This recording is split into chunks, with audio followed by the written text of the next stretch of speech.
Canada has been left out as China lifted restrictions on group tours to multiple countries, including the US and the UK.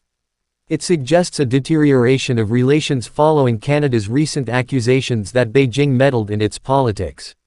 Chinese officials said Canada was excluded over the foreign interference claims. It could have a significant impact on Canada's tourism industry.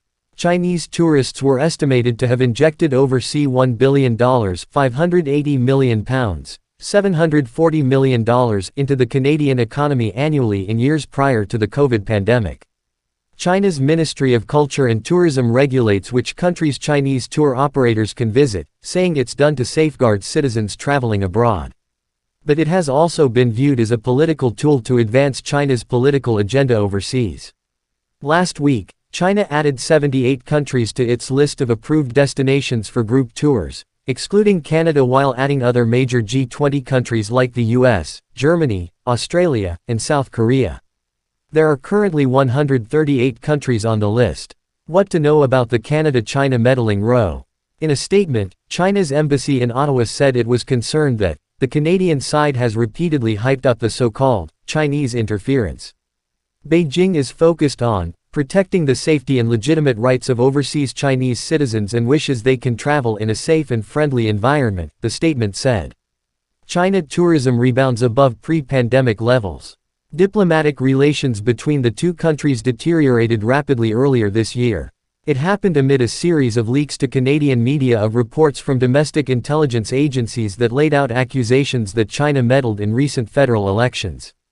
Canada has also accused Beijing of trying to intimidate Conservative Member of Parliament Michael Chong and waging a disinformation campaign against him on the popular Chinese messaging app WeChat. Chinese diplomat Zhao Wei was expelled from Canada in May over some of the allegations. In a tit-for-tat move, China expelled Jennifer Lynn Lalonde, Canada's diplomat, in its Shanghai consulate. The BBC has reached out to Global Affairs Canada for comment on the tourism snub. Destination Canada, which promotes tourism in the country, told broadcaster CBC that China accounts for the largest source of tourist arrivals from the Asia-Pacific region. It is also its second largest long-haul market after the UK. More than 700,000 Chinese tourists traveled to Canada in 2018, according to a 2021 report by the Canada-China Business Council, with each visitor spending an average of $2,600.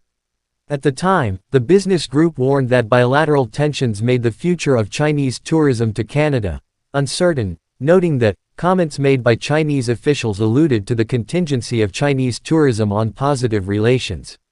Group tours from China to Canada were first approved in 2010, and it boosted air travel and tourism between the two countries.